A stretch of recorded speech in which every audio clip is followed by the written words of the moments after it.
Om Namo Bhagavate Vasudevaya.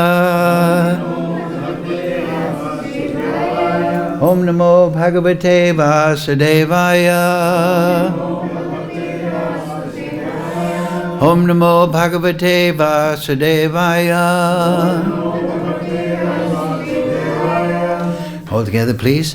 Om Jnana Timirandasya Ganandana Salakaya Chakshurun Militam Yena Tasmai Shri Gurave Namaha Shri Chaitanya Manobhistam Stapitam Yena Bhutale Swayam Rupa Kadamayam Dadati Swapadantikam Vandeham Shri Guru Shri Yukta Padakamalam Shri Gurun Vaishnavamscha Shri Rupam Sagrajatam Sahagana Raghunattam Vitam Tam Sajivam Sarvetam Savadutam Prijana Sahitam Krishna Chaitanya Devam Shri Radha Krishna Padang Sahagana Lalita Shri Vishakam Vitamscha He Krishna Karana Sindhu Dina Bandhu Jagatpate Gopesha Gopika Kanta Radha Kanta Namostute Tapcha Kanchana Gaurange Vrinda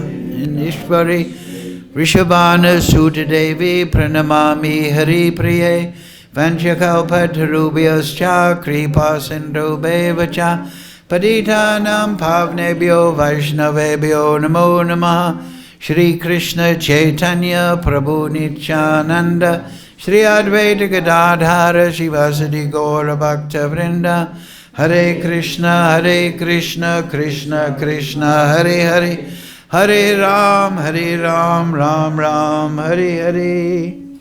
So, reading from Srimad Gita Upanishad as it is, translation and commentary Srila Prabhupada. Today's verse is number 15, first chapter, which is entitled Observing the Armies. So we'll just do line by line. Please repeat.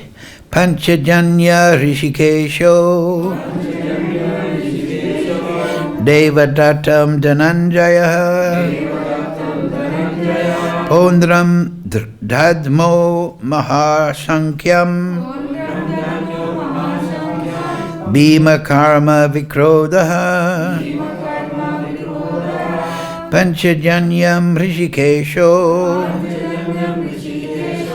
devadattam dhanam-jayaḥ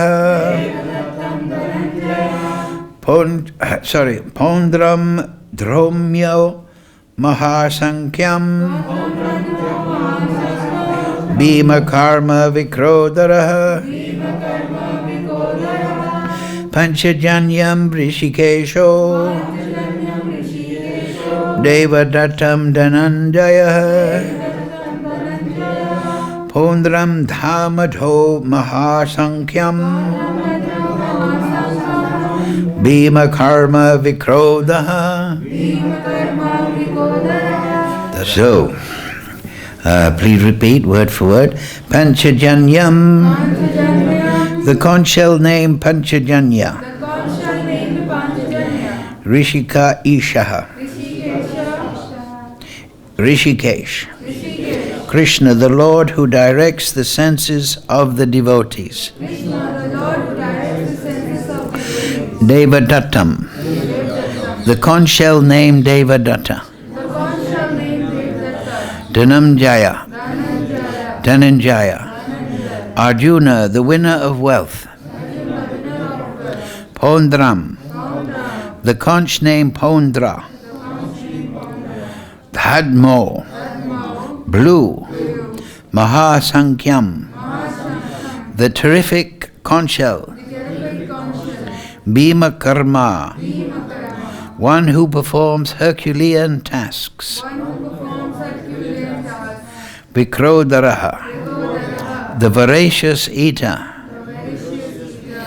Bhīma. So, translation Srila Prabhupada. Lord Kṛṣṇa blew his conchshell, called Pāñcajanya. Arjuna blew his, the Devadatta. And Bhīma, the voracious eater and performer of herculean tasks, blew his terrific conch shell called Pauṇḍra. Please repeat. Lord Kṛṣṇa blew his conch shell called Pāñcajanya. Arjuna blew his, the Devadatta. And Bhīma, the voracious eater and performer of herculean tasks, blew his terrific conch shell called Pauṇḍra. Purport Srila Prabhupada. Lord Kṛṣṇa is referred to as Hṛṣīkeśa in this verse because he is the owner of all senses. The living entities are part and parcel of him, and therefore the senses of the living entities are also part and parcel of his senses. The impersonalists cannot account for the senses of the living entities, and therefore they are always anxious to describe all living entities as senseless or impersonal. The Lord, situated in the hearts of all living entities, directs their senses, but he directs in terms of the surrender of the living entity, and in the case of a pure devotee, he directly controls the senses. Here on the battlefield of Kurukshetra, the Lord directly controls the transcendental senses of Arjuna, and thus his particular name, Hṛṣīkeśa. The Lord has different names according to his different activities. For example, his name is Madhusudana because he killed the demon of the name Madhu. His name is Govinda because he gives pleasure to the cows and to the senses. His name is Vasudeva because he appeared as the son of Vasudeva, because he appeared as the son of Vasudeva. His name is Devaki Nandan because he accepted Devaki as his mother. His name is Yashodanandan because he awarded his childhood pastimes to Yashoda at Vrindavan.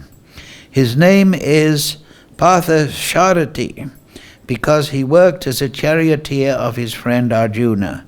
Similarly, his name is Hṛṣīkeśa because he gave direction to Arjuna on the battlefield of Kurukshetra. Arjuna is referred to as Dhanañjaya in this verse because he helped his elder brother in fetching wealth when it was required by the king to make expenditures for different sacrifices. Similarly, Bhīma is known as vṛkodaraḥ because he could eat voraciously, as he could perform herculean tasks, such as killing the demon Hidimba. So the particular types of conchshell blown by the different personalities on the side of the Pandavas, beginning with the lords, were all very encouraging to the fighting soldiers. On the other side there were no such credits, nor the presence of Lord Kṛṣṇa, the Supreme Director, nor that of the Goddess of Fortune. So they were predestined to lose the battle.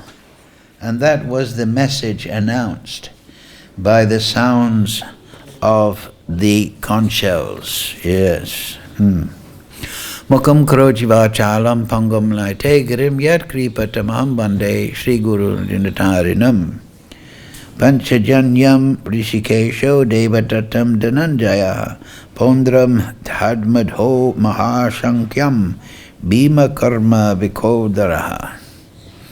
Lord Kṛṣṇa blew his conch shell called Pāñcajanya. Arjuna blew his, the Devadatta, and Bhīma, the voracious eater and performer of herculean tasks, blew his terrific conch shell called Pauṇḍra.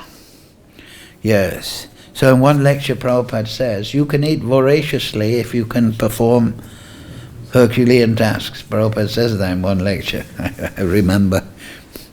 But generally a devotee should be controlling the tongue, jivado. If the tongue is controlled, then the stomach and other organs will be controlled. But Bhīma, of course, is a great Kshatriya. He was fathered by Vayu, correct? Vayu in Kunti. So the wind is very powerful. I was listening to a lecture today by Prabhupada, And he was saying that as you go up finer and finer through the bhutas, the different elements, they become more powerful. Like there is earth, that is the most gross level. Then there is water, that is more powerful than the earth. We see that. The water can destroy the earth, it carves into the earth. And then more powerful than the water is fire. Fire will boil water, it will turn it into steam, so on. Then above that, the wind is more powerful than the fire. In fact, the fire is dependent, you could say, on the wind. And the wind can blow out the fire. But more powerful than the air is the ether. So the ether is space. This is a common misconception.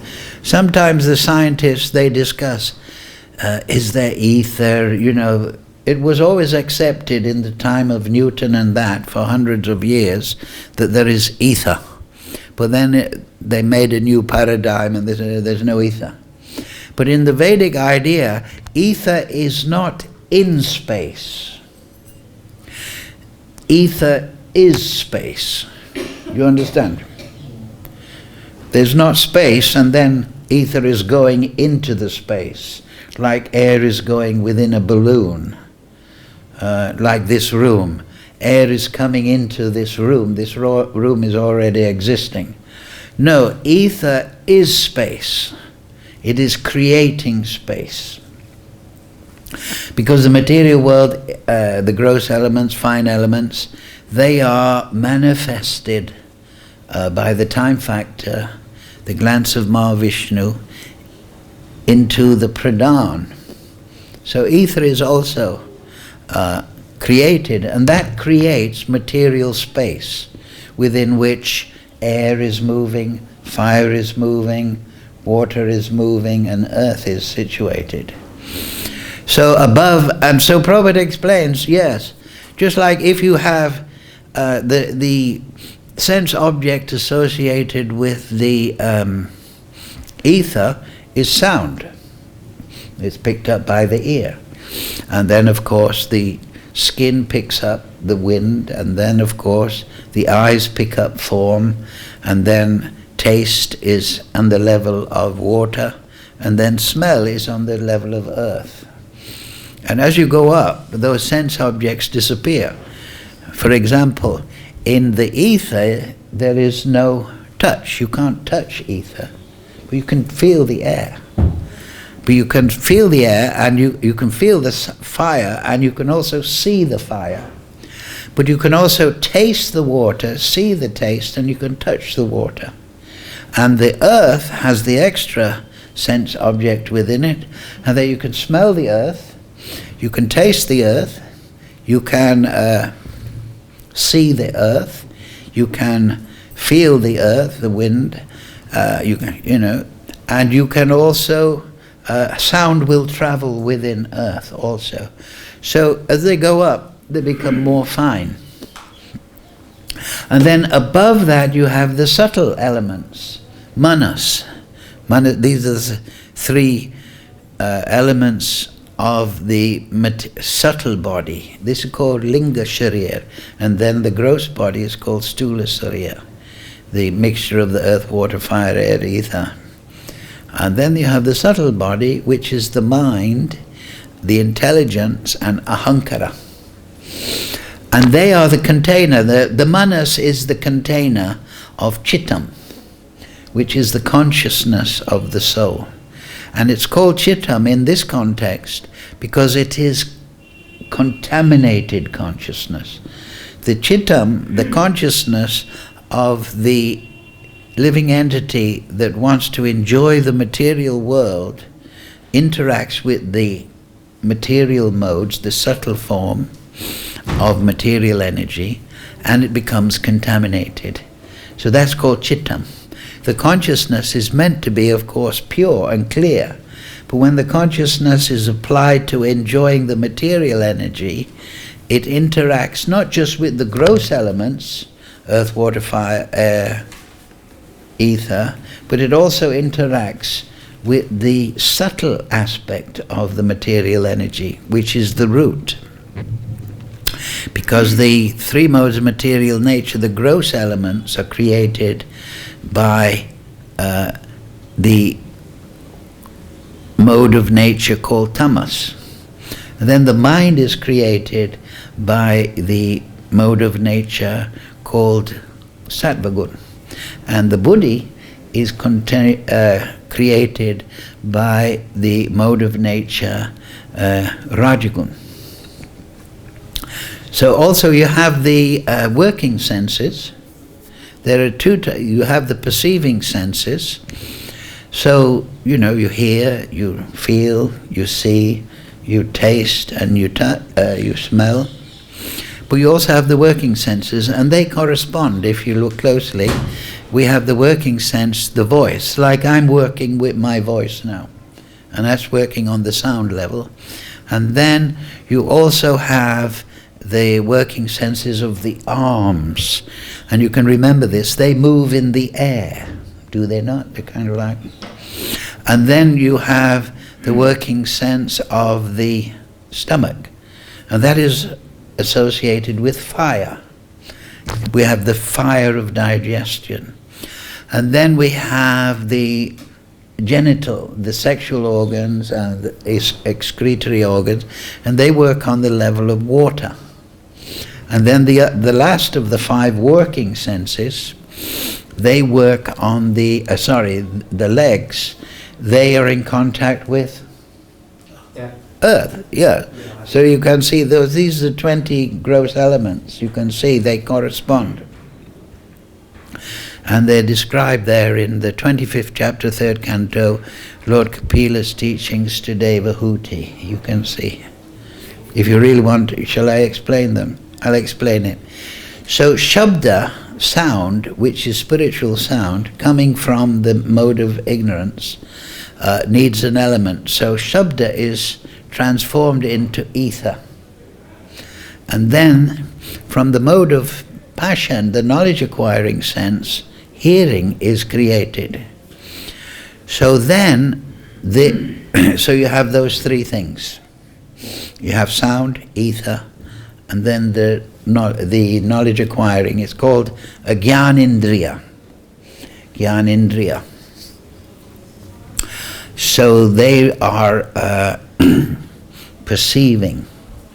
So then, ether and the sense receiving object, the jnanindriya called the ear, they combine. Just like in a musical scale, if you combine two notes, they produce another sound. So the ether and the sense of hearing combine to create touch. And you can understand that. If you hear music, or you hear somebody speaking, you have a reaction, it touches you. You can say it touches your consciousness. So then touch needs an element, so then the sense, the air, is transformed, the sense of touch, and that is explained in Kapila Dev's teachings to Devahuti, that it is these transformations take place by the will of the Lord, by the potency of the Lord, the construction of the Lord. So then the sense, the touch needs a medium, it is transformed into air, it's carrying medium, and then it is perceived by the tactile sense. And the tactile sense is then combined with the one before, which is air, into taste. Now taste needs a medium to be carried. So then taste is transformed by the will of the Lord, by the intervention of the Lord, into water. And then water carries taste to the knowledge-acquiring sense, the jnanendriya, which resides within the ear.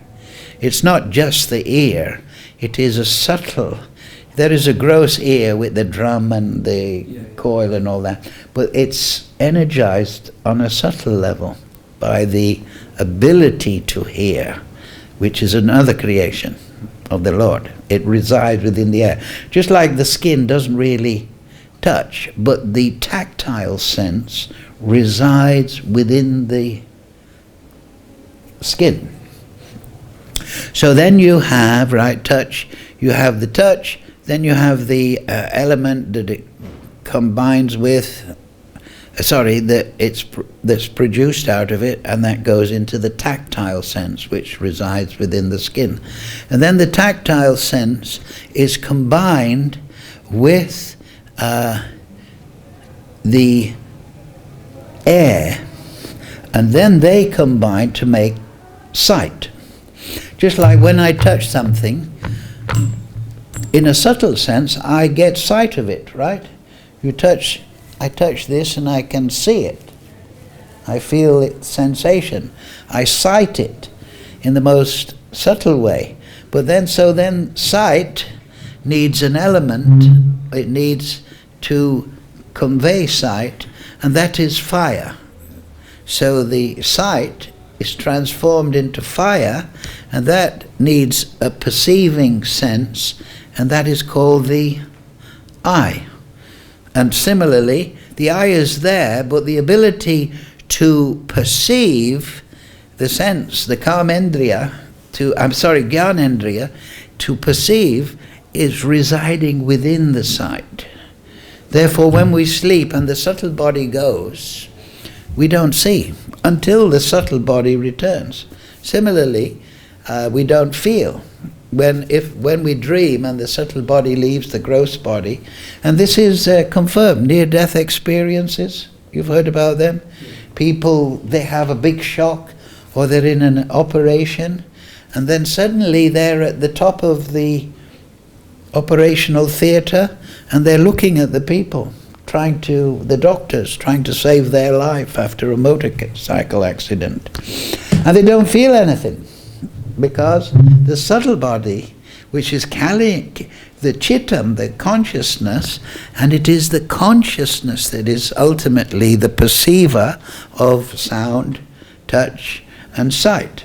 That is just like we hear, Angani Yashya Sakarendriya Vrittimanti. Kṛṣṇa can see and hear and touch with all his senses. They're not restricted like the gross body.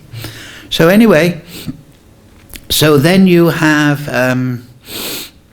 the sight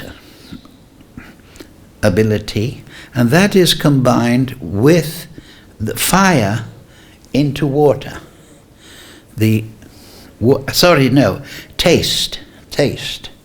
Because just like when you see something, you taste it in one sense. Do you not?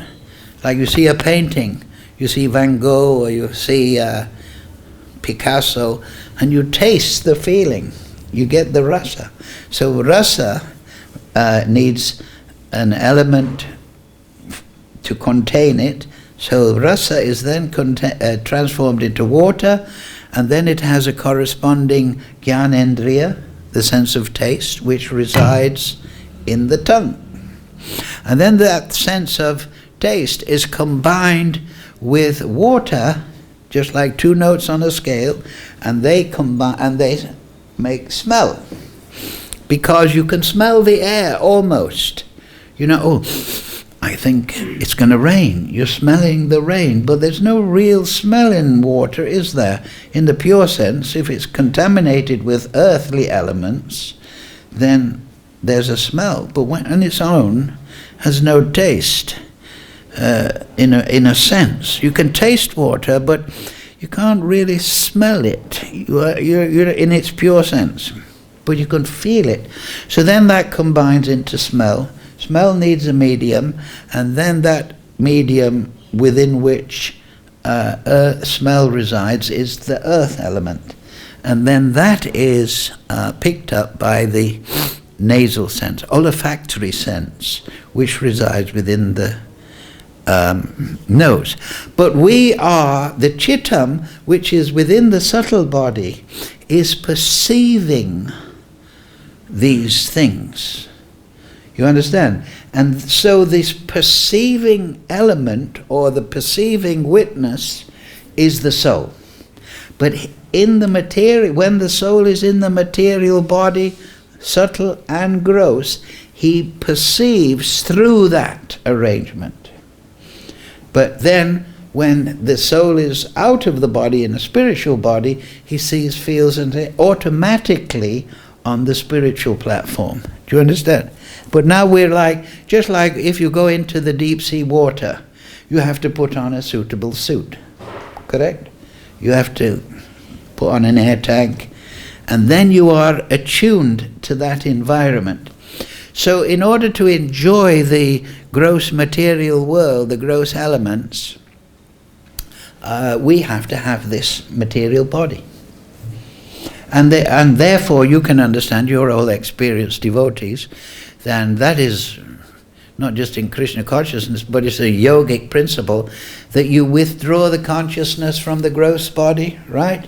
You vipassana, you withdraw the consciousness, you become a witness to the mind, then you try to find the root of your consciousness, and then through that, the soul, then you try to perceive the Supreme Lord, that is samadhi.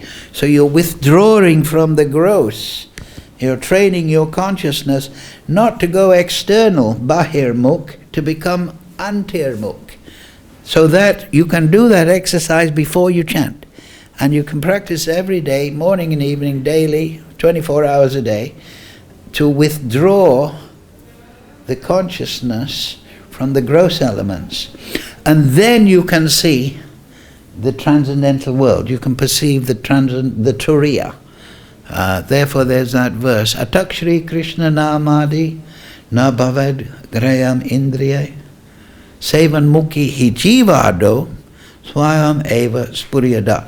That Krishna, the transcendental world, is not perceivable by the gross senses. These are attuned to perceiving the gross elements. But Hṛṣīkeśa, the master of the senses, he is governing this whole arrangement. Krishna is called Hṛṣīkeśa here. Everything is resting upon him. All this, it's not acting automatically. Just like India. It is not run automatically, is it? There are laws, but they are run on the basis of the police, and the court system, the politicians, the president, right? They are maintaining, if you like, the laws. The laws are created by the Indian government, and then they are maintained by the Indian government, their effectiveness, like the police will say, you're driving like a madman. They will stop you, they will correct you. So they're maintained, their imposition. So the same thing, the demigods are empowered by Krishna. They rest, their potency rests upon Hṛṣīkeśa, the Supreme Lord, and they have the potency to manage everyone's senses and the whole material arrangement. It rests on them. But you see, this atheist, materialistic point of view, they say, oh, they're laws of physics, the laws of the universe. But they don't want to say who created the laws, or who is maintaining, upon whose potency the laws are remaining. They just came out of a big bang. We think. No, but this is the view of Kṛṣṇa here. So you see, now they're blowing their conch shells. Oh, and just to finish this, that the Jnanendriyas, they rest upon the, like I say, on the energy of the soul, the prana, yes. And the Karmendriyas also, the Karmendriyas, by we're working with this body, speech, arms, stomach, genital, legs, the working senses, called Jnanendriya, they are also resting on the prana of the soul. Therefore, the prana.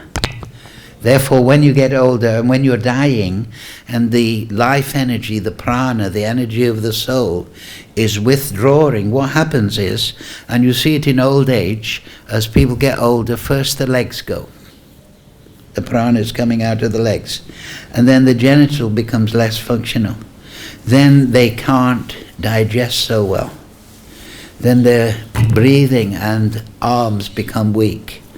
And then finally, They can speak. And also you can see that in a child, as it's learning its body, first thing it can do is cry. It uses that working sense. It can cry. Then it waves its arms around, it's learning. Then it learns to control its stomach, fire and destiny, right? Then it controls its bowels. And then it learns to walk, right? So it's going from the most subtle karmendriya, speech. And so similarly, when somebody's dying, they also withdraw, the prana withdraws in that way. And you can find that when people get older, first thing that they lose is sense of smell. They can't smell so well. Women have a better sense of smell in a normal life, medium life, than men. Women can, the gas is on, but the man may not smell it. So anyway, the sense of smell is lost as one is withdrawn, as one is dying. And then the sense of taste, the prana comes out, or the chittam, the consciousness, comes out of the tongue. And then the next thing, the sight, right? And people get older, their sight goes. And then the sense of touch goes. And then the final sense to leave the body before the soul departs is the sense of hearing.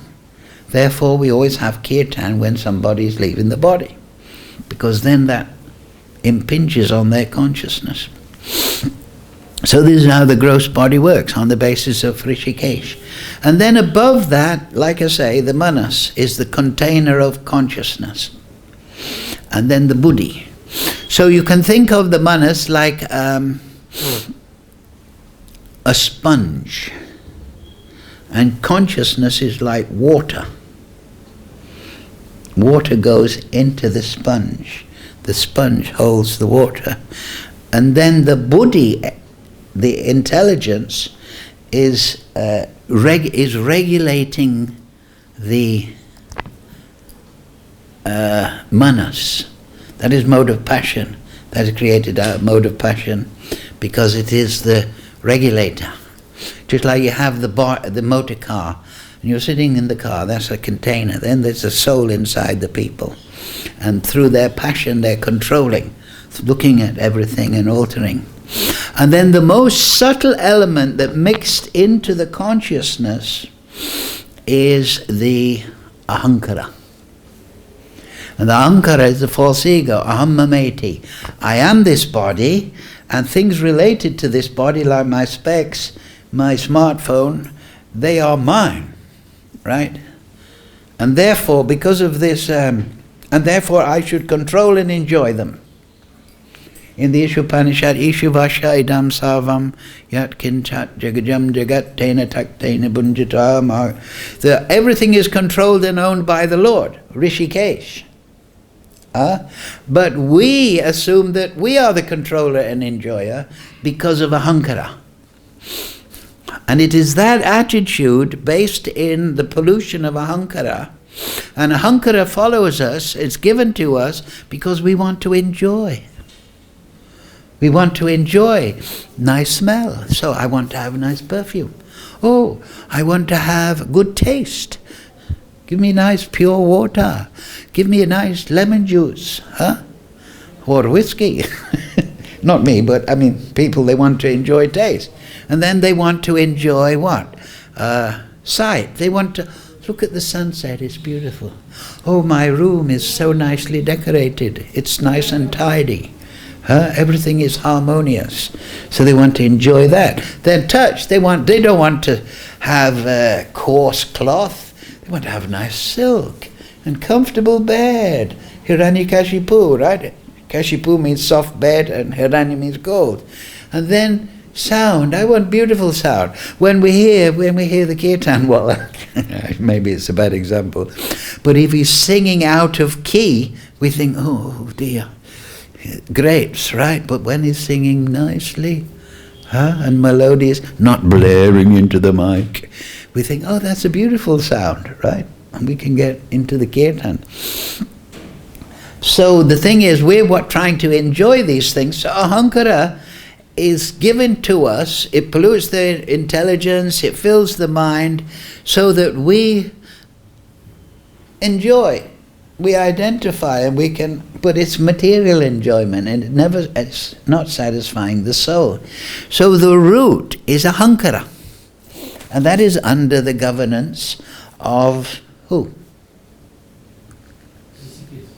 No? Well, yes, ultimately, but Lord Shiva. Lord Shiva. Right? So it is the ahankara. You have the lingam and then you have the yoni. So it is the ahankara. This is another way of understanding, like Bhuteshwara.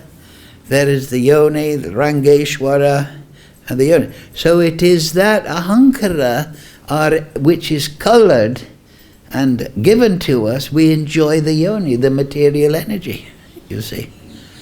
So this is the symbol, not just symbolism, but the practical way the material energy is created and functioning. And ultimately, though, Hṛṣīkeśa, the master of the senses, the Supreme Lord, is governing it through Paramatma. Sutre mani gana iva. Everything rests upon me as pearls strung on a thread. But the materialist he wants to say there's laws and there's a structure to the physical universe, but there's no lawmaker. There's no creator. There's no maintainer. There's no personal God, like Prabhupada mentioned in the purport, you remember? He wants to make the energy impersonal. Oh, there was just a big flash bang, like Diwali night, a big bang. Everyone's buying these, the bombs. Oh, it's so nice. Big bang. But we don't see a universe or even a small universe appearing from that big bang. Or else India would be full of small universes every Deepawali. No, but their idea is that it's just a release of energy. And somehow or other it has laws, but they're not governed by people. But now, can you imagine if you have laws in India, but you have no governing force? And how would you have laws unless the Indian people elected people, and then they had a parliament, and then they created the laws, and then they enforced the laws? Then you'd have a functioning country. If you take away all the politicians, then what have you got? Then it's anarchy, right? That means nobody is responsible. But we don't see that in the universe. We see everything is working very nicely. Especially here in Vrindavan, every time it comes to Shravan, it starts to rain, does it not? And it's explained in the Shastra that Shravan is the rainy season. But they want to say, but it's regulated. The whole universe is regulated. It is not just a random expansion of energy that happens to act in the way it is, and that through my telescope or microscope I'm going to figure it all out. But then they figure out one theory, and then next month it's another theory, and then next month it's another theory. Now Newton was figuring it out, and then they had Einstein, and now Einstein is being rejected.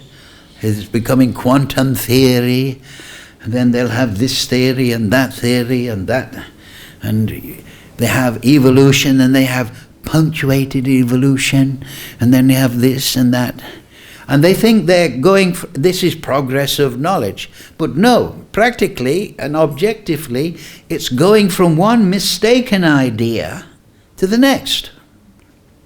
It's not getting better, it's just one illusion to the next illusion.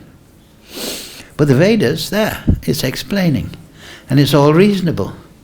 And it explains there that empowered demigods to regulate the material energy, the material universe, there is 33 million devatas. So somebody, that's extraordinary. But how many civil servants are there in India? Right? At least 1 million, I would say, is it not?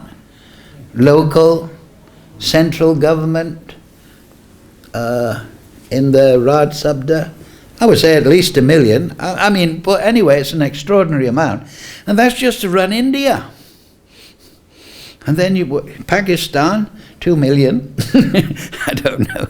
No, but if you add up all the civil servants in the world that are maintaining the laws, the taxation of the countries, I bet on earth there's at least 33 million civil servants, is there not?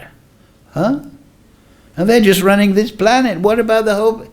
So it's extraordinary that there's only 33 million devatas, empowered devatas. Because in the higher realms, there's the devatas, and they all have their realm. But there's also the pious living entities, that perform punya and avoided pap. They go and live in that heavenly region. They, just like if you're a pious person, you get an award from the government, and they give you the key to the city, or something like that, right? So there's two types of devatas in that. There's the empowered devatas that are running the laws and maintaining the universe, and their energy is based on Hṛṣīkeśa, and he is an expansion of Kṛṣṇa.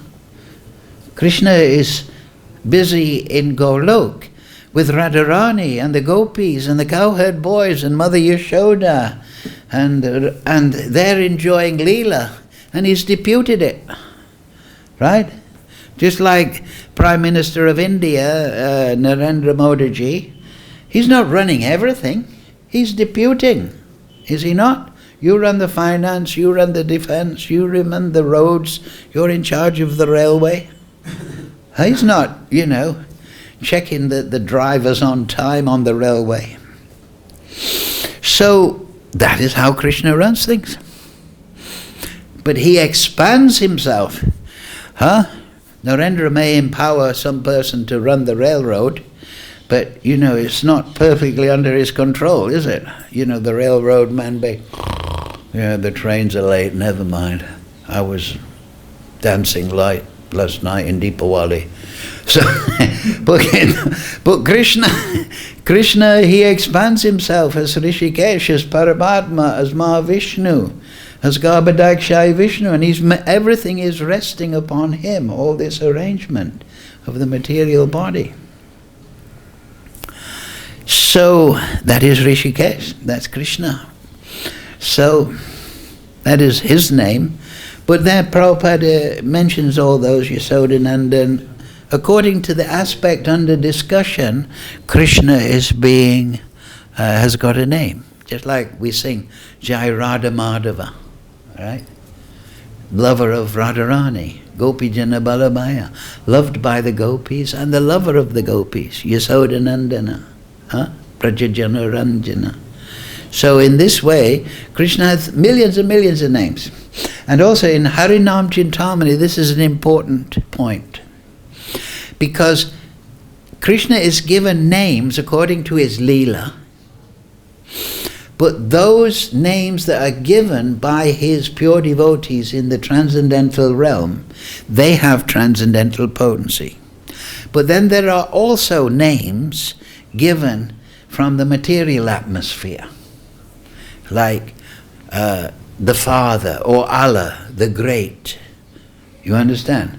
So these are names that are given from the material energy by the spirit souls as they try to understand the Great or the Creator, Jehovah in the Jewish tradition or something.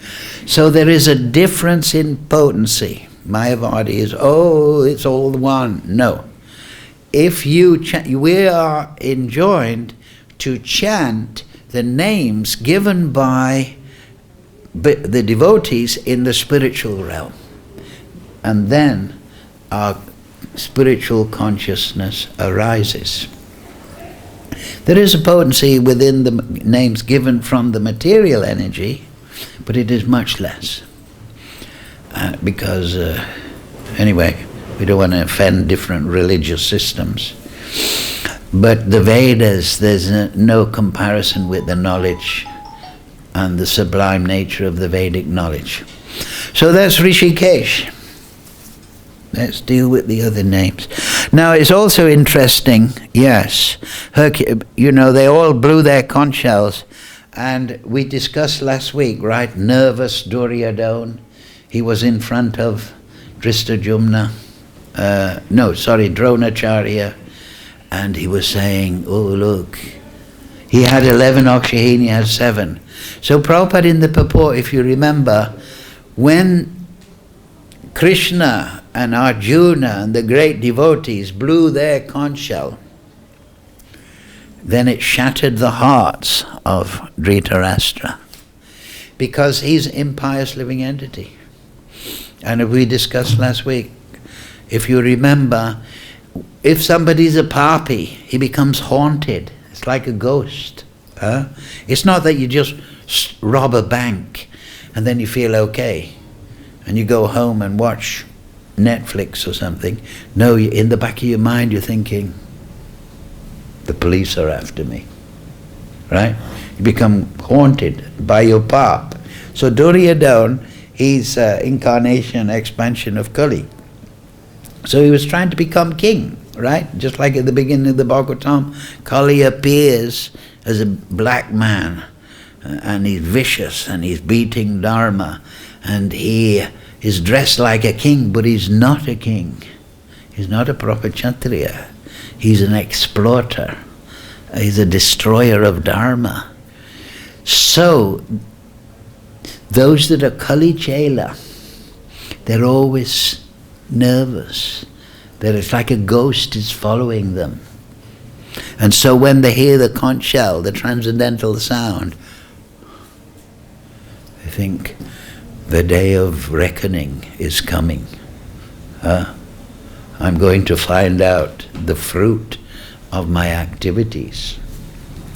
So of course, Kṛṣṇa explains in the Gita that if you chant the transcendental names, you become purified of your pap. He says, ma krodaha, ma sucha, don't worry. So, and you see that Bhīma, he was always the big enemy, particularly of Duryodhana, Duryodhana thought, oh, Bhīma, he's not so smart. But he was very smart, because he was on the side of Hṛṣīkeśa.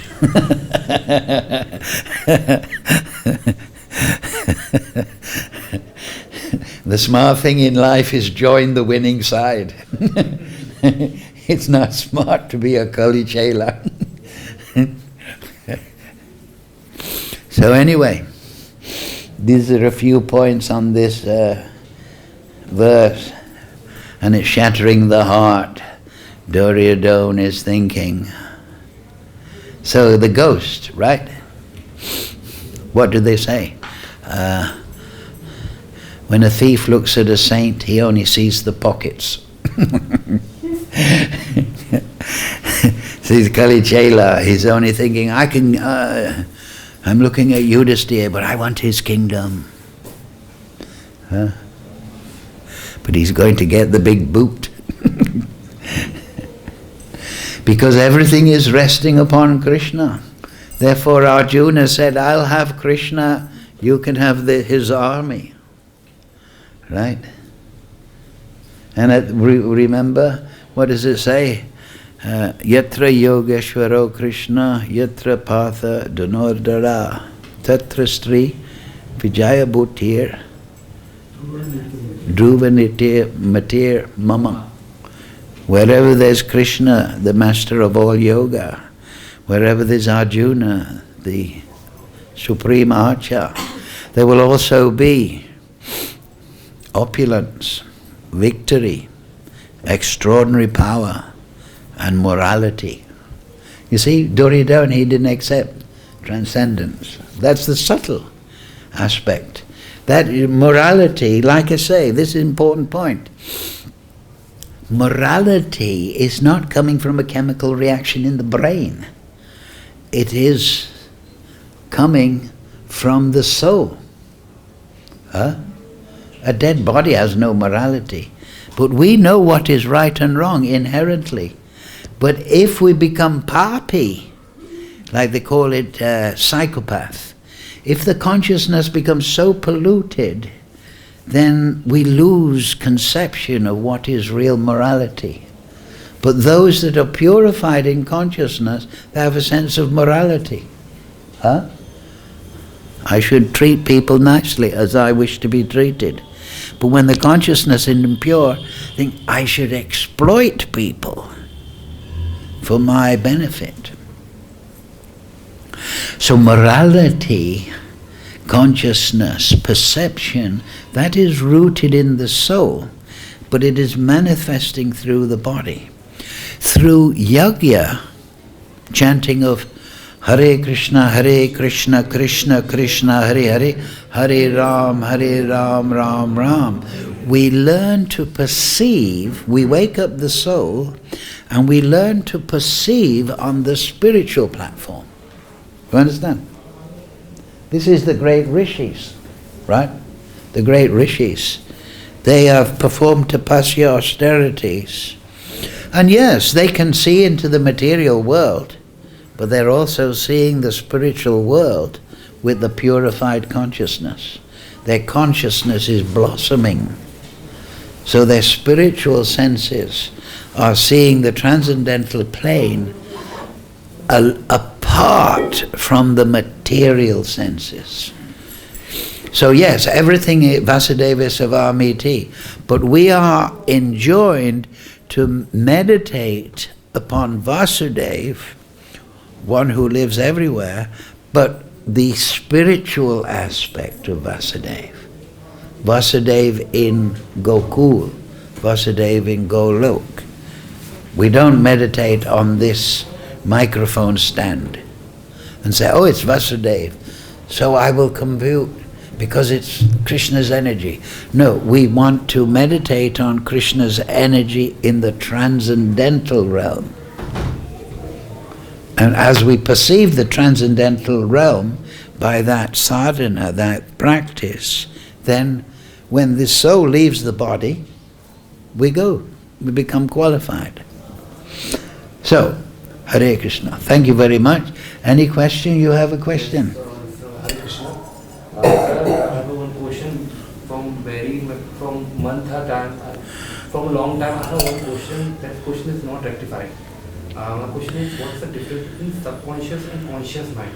And what, like we dream something, some bad dream or some good dream, somebody says that the subconscious mind is connected with that dream, and the consciousness is connected with our material body. Like we are away, now we are walking. Like we are thinking, I'm thinking you are sitting. Then this is my subconscious mind. And if in my dream I see something bad or something good, then that is my subconscious mind. It's like that. Well, the thing is, this idea of the conscious and subconscious mind, we don't accept. You're trying to see the spiritual knowledge through that paradigm.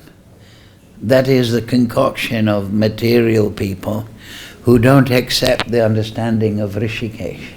You understand? We don't accept that as an analysis. Yes, we have the conscious mind, but we have consciousness. So it's not that we have a mind that is below consciousness, subconsciousness. Do you understand? Subconsciousness, below the mind, below consciousness, is the gross energy. So you can say we have consciousness and we are focusing on certain aspects of this material energy. And therefore, because, say, we're focusing on music, we forget the touch of the chair that we're sitting upon. You understand? So you could say that's in the subconscious. But it's in the conscious mind, but it's not brought to the forefront. Do you see the point? So we have consciousness, and we're conscious of this body. It's resting upon the devatas and Hṛṣīkeśa. So you can say the subconscious is that to which we're not paying attention. But you don't find in the Vedic literatures, in the Bhagavatam, in the Nectar of Devotion, this division of conscious and subconsciousness. You don't find that. Now, so that's the first point. Then you asked about dream. So, in the Vedas they explain there's 4 levels of consciousness. One is, this is in Vedanta Sutra, nicely explained. Susupti. So susupti is when when we sleep, dreamless sleep. The consciousness withdraws within the soul. And the example given by Baladev Vidibhushan is that just like in the evening an eagle flies and rests upon the crag of the cliff, and it folds its wings. It's not going out into the air. It's folding its wings. So the consciousness in deep sleep is withdrawn like the wings of an eagle, and the soul sits within a Brahman state, susupti. But it doesn't become purified, and the example is given that just like if you have water in a bottle and you put it into a river, that water in the bottle will take the same temperature or energy, if you like, as the river, but it's separated by the bottle. So the consciousness enters a Brahman state in susupti, and that is what we become refreshed. Because when the soul is relating to the material energy, because it's material energy, it's very disturbing. And therefore, if people don't sleep, this is how they torture prisoners. They just keep them awake. And then they become completely, their consciousness is functioning all the time without rest, without sleep, without going to susupti. So they become, completely, and then you can do anything with them, right? So that's susupti. Then the next level of consciousness is swapna. And swapna is when the consciousness now is coming into the subtle body. And in the subtle body, he's perceiving the subtle world. And in that subtle world, he may go to different regions of punya, or pāp. And that, susupti is associated with tamagun. So it's complete inertia, rest. But then that rajagun is swapna. That is the dreaming state.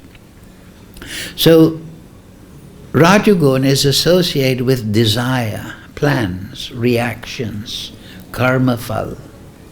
So in the dream state, the desires of the living entities become active.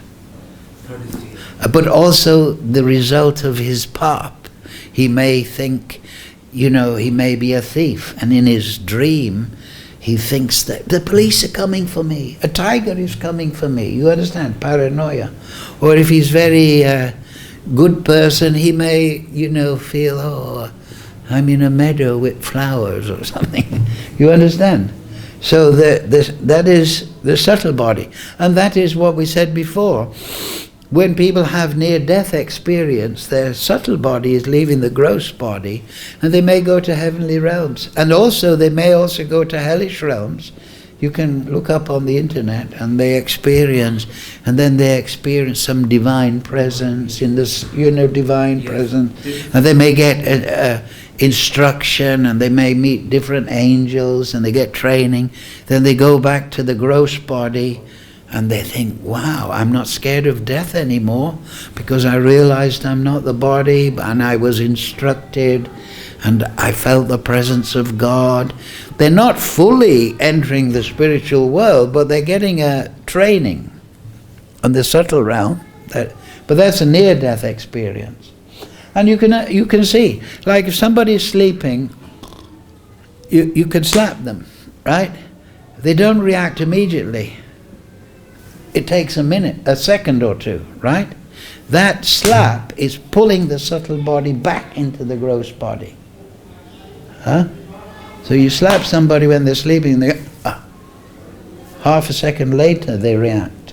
Because subtle body remains connected to the gross body through an akashic membrane. So that is swapna. So in the dream, that is mode of passion. And then jagra. Jaga means the world. When you're awake, you're perceiving, this consciousness is perceiving the external world. This is associated with sattva gun. And then then you may analyze your dreams. You may, that was a weird dream. Oh, I've got a headache. It was terrible. Oh, it was a nice dream. Oh, I slept very well. Right? Sometimes we wake up. Oh, I slept like a rock. What does that mean? Susupti. So that shows that we're still conscious even when we're sleeping. We still have remembrance of how we slept. Oh, I didn't sleep well last night. I've got a headache. Too many dreams. I didn't get any rest. It was noisy, so on and so forth. Right? So we were in too much swapna. And then jagri, you become conscious of the external world. But then turiya is the fourth state of consciousness. That is what the transcendentalist is searching for. He's trying to get out of susupti, swapna, jagri, that just a perception of the gross material world, and he's trying to see the spiritual world. So this is the Vedic paradigm for consciousness. Now you can adopt these words conscious, subconscious, but you don't get them established in the Vedic literatures. So if you try to fit the Vedic paradigm, the consciousness, the material body, this gross element, the working sense, you can't fit it into that paradigm of conscious and subconsciousness. You understand? That is a speculative paradigm. You understand? That is a man-made idea. It doesn't fully... It's like a virtual something. Huh? It's like a virtual meaning, like we have just put it like that. Yeah, it's a man-made creation. It's not rooted in the actual situation. Hare Krishna, my next question is that you said that Kṛṣṇa is very conscious and he sees everything from eyes. He can touch everything from like Prasadam will keep. Then from his consciousness, he can touch that Prasadam from his eyes. Yes, he eats by a glance with it. Yeah. Like from any senses, like from any tactiles, he can touch that Prasadam. If your meaning was like that, I have connected that meaning to that Prasadam. Yeah. I was just connecting that. My question was on that time, but you just said. Huh? My question was arriving, but I just. You in the class I answered that. Then yeah. I'm connecting your consciousness with that Prasadam. People say that Prasadam, we eat that our tongue is in control. Yeah, but the medium is the conscious. That's the medium of the consciousness. You understand? You understand? Just like when you're asleep, you can't smell the room. But when you're awake, you can smell the room. You're aware of the jagra, the earth. So the consciousness is the medium through which the body is resting. You understand? It's like a filter, just like light is going through a green shield, a green window or a red window, and it's becoming changed. So the consciousness filters through the body. And therefore different animals have different abilities, right? The dog has, I once read, I don't know if it's accurate, but of course, but it's just an idea, its sense of smell is 1,000,000 times more acute than us, right? So that is the consciousness is going through wonderful system. Now our consciousness, if we eat too much, we think terrible. But a pig, he can eat all day and eat anything, right? Yeah. So the point is, this human body, it cannot run as fast as some animals, it cannot lift as much as some animals, cannot digest raw meat like a lion. It cannot, like a monkey, can have sex all day, almost. We cannot do that. The senses of the human body are restricted. Why? So that they can be controlled, and then the consciousness can be fixed on transcendence. You see, if you look at a dog, it's walking down the road. It's pulled by its nose, right? It's just going from one thing to the next to smell. You understand? So if we had senses like that, so powerful, sense of smell, sense of sex, sense of touch, sense of sight, like a vulture, it can be 3 miles in the sky and it looks down and sees a carcass. And its eyeball is just so, it's like smaller than a coin. But it can see, right? Now if we had senses like that, we'd be like the dog, we'd be in a more intense material environment. Right? So like some animals, they have ears, and they're specially shaped to pick up sound, right? But we can pick up sound, but we can't hear somebody talking 100 yards away. But some animals, they may be, just by example, they may be able to hear. And also they say that a dog can smell if you're fearful, right? Because you'll secrete certain hormones or something. So this human body, it's functioning. We can function in this world. We can eat, sleep, make, defend, everything, see and all that. But our senses are much duller than the animals. But we have intelligence, or our consciousness can become fully expressed because it's less distracted by the gross body. Like a horse, it can run for 20 miles, 30 miles, right? Non-stop. In fact, a horse, it will run until it dies, until it has a heart attack. You have to be very careful with a horse, they say. Not only that, a horse has to be run, because in the hoof of a horse there is a pump. So when the horse runs, it pumps the blood through his body. It's not just got a heart, but he's got pumping mechanism in each foot. So a horse, if it's not walked, if it's not run, it goes lame, because the feet pumps are not being worked. So we have this material body, it's adequate, but we can't really enjoy. Like Bhima, he can have a voracious appetite because he's, son of Vayu. But if you can have 4 chapatis, but then after 6 chapatis you'll say no. And at 10 chapatis you'll say, I'm sick. Right? So this body is not meant for sense enjoyment. You understand? But if you want to eat, like people, like in Japan, they like to eat raw fish. So what next life will they have? Dolphin or something like that. Shark. Right? And people, like we thought, people go hang gliding and they think, this is so nice, I'm flying in the sky. What will they be in their next life? I mean, just by chance, huh? They'll become an eagle or a bird or a pigeon or whatever. Huh? Somebody likes to talk non-stop, they become a parrot.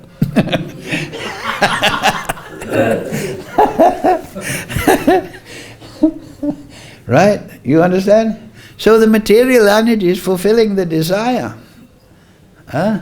But human life is meant, atato, now you're a human, Brahma, that which is supreme, jignas, inquire. So all the animal kingdom, they don't write books of philosophy, do they? I haven't seen a dog doing that. All he does is mark his territory. But humans are always writing something. I think this, maybe that. Oh yes, Plato had a good idea. No, Socrates was better. Huh? We got this brain. We're manas, we're thinking. So the thing is, that intelligence should be applied to the Vedas. Instead of writing speculative philosophy, I think this, I think that, we should use the intelligence to the Vedas. Veda means knowledge. We want knowledge. We want Brahman. Brahman, that's very interesting how the Veda Vyasa says, Atato Brahma Jignas. That, he doesn't say God, or Brahma means what? That which is supreme. And that's what all human beings want to know, isn't it? They want to find out the most supreme law of physics, or the law of chemistry, or something. It's natural that the human being wants to figure out the explanation. But that is described in the Vedas. So if we get the Vedas, Bhagavad Gita, Srimad Bhagavatam for Kali Yuga, particularly Chaitanya Charitamrita, the writings of the sages, then we get a good subject. We become satisfied. But you see, just like you're talking about conscious and subconsciousness, this is another speculation. You understand? This is like the Big Bang Theory. It's a man-made idea to explain. You understand? It has some relevance. It has some relevance because there's what we're focusing on and that what's going on below our focus consciousness. But it is not... It won't give you a complete understanding. But if you understand that Hṛṣīkeśa, everything is resting upon the Supreme Lord, and as it's described in the Vedas, the devatas are governing all the aspects of material nature, then you become enlightened.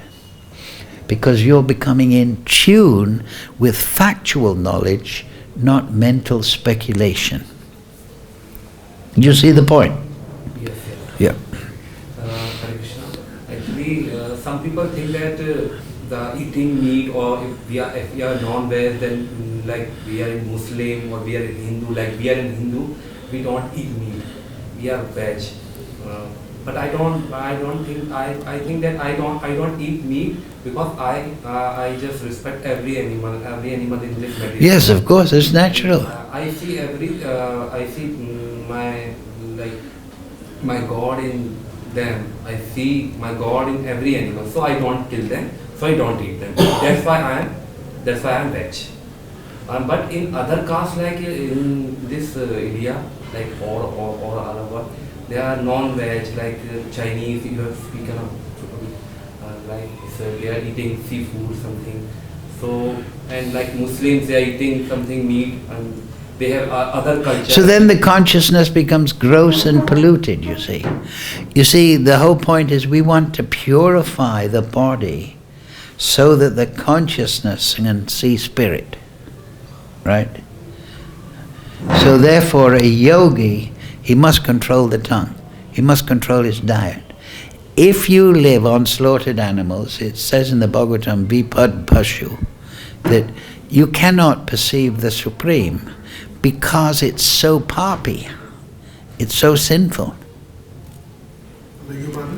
It's so sinful.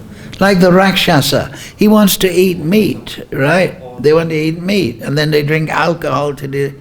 So do you think if you're drinking alcohol and eating meat, you can understand fine aspects of philosophy? No, you're going to the animal kingdom in your next life after going to hell. You see? So, but we don't say become vegetarian, we take vegetarian foodstuffs, but offer them, purify them by offering them to Kṛṣṇa. You see? Because even you're killing a carrot when you pull it out of the ground to make a salad, right? You're killing the carrot. But, so it's still, pāp is associated. It may not be as gross as killing a goat or a chicken, but it's still pāp. So therefore, devotees, they take vegetarian foodstuffs, they need animal product, they take ghee, milk, butter, which is all very healthy, and then they offer it to Kṛṣṇa, and it becomes purified, it becomes spiritualized. You see? So you can't eat you can't have a gross life. I'm not saying you, but one can't have a gross life and then expect to perceive the most subtle. Just like we're saying, earth, water, fire, air, ether, manas, buddhi, and then the Supreme Lord, the most subtle. But you're tuned, not you, but one is tuned into gross and eating and violence and lying and pop. You understand? So yogis, people who are interested in transcendental realization, they have to withdraw from the gross means of maintenance. You understand? They have to become truthful. They have to become clean. They have to become tolerant.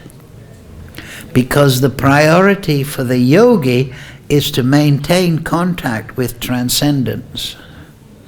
And you can't maintain contact with transcendence if you're getting drunk, if you're drinking daru. I'm not saying you, but you know what I mean? Because as soon as you become, what happens? You go into tamagun. Yeah. Right? Are you going to find Kṛṣṇa when you fall in asleep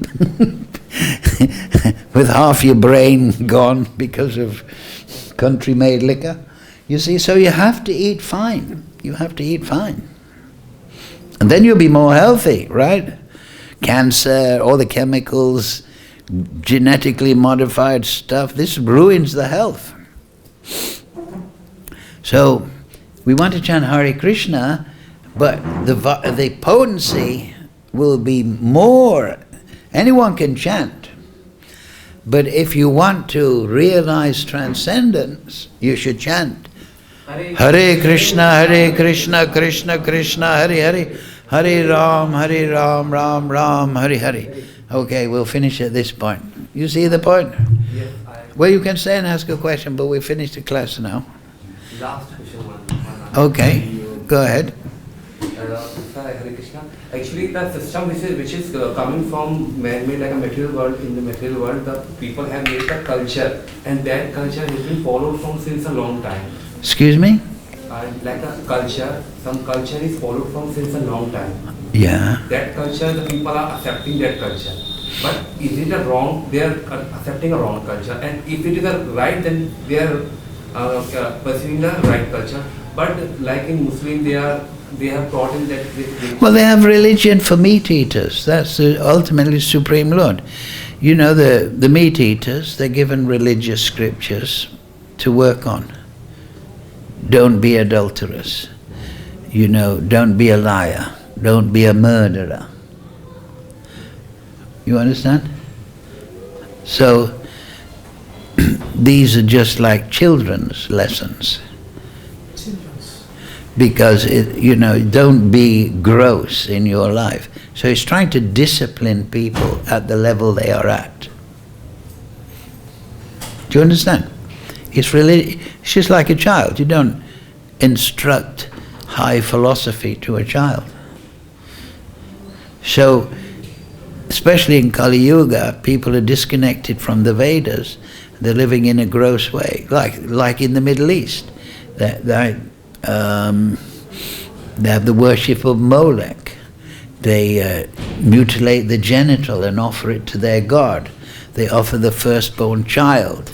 They offer sheep and goats to their god, right?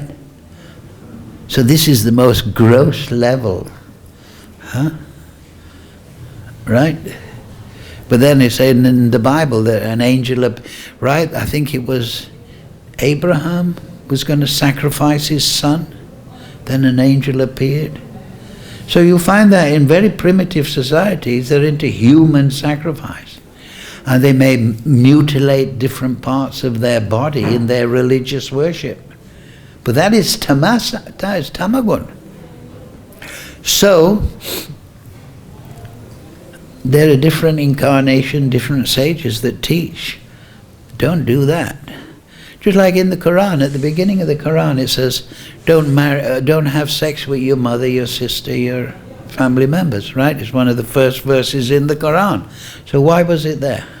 Because that's what they were doing in the tent. They were all having sex together with the mother, the son, the daughter, everything. That's very unhealthy. Even still now, right, in a Muslim society, it's very common to marry the first cousin, is it not? Right?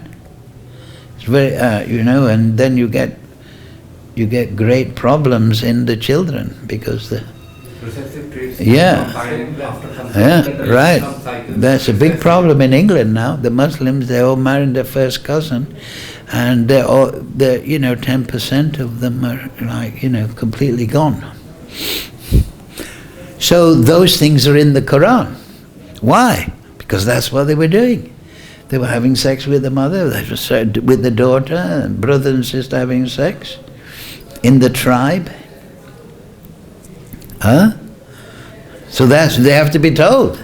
But in the Vedas it doesn't say things like that, because we're talking about purifying the consciousness so you can see the spiritual world. So you have different levels of instruction for the different people. Just like Christianity. What do they say in Christianity? If you really want to get it, what did they say? God wanted to forgive the sins of the world, so what was his method? He performed sacrifice of his own son. That means their vision of God is that God is performing,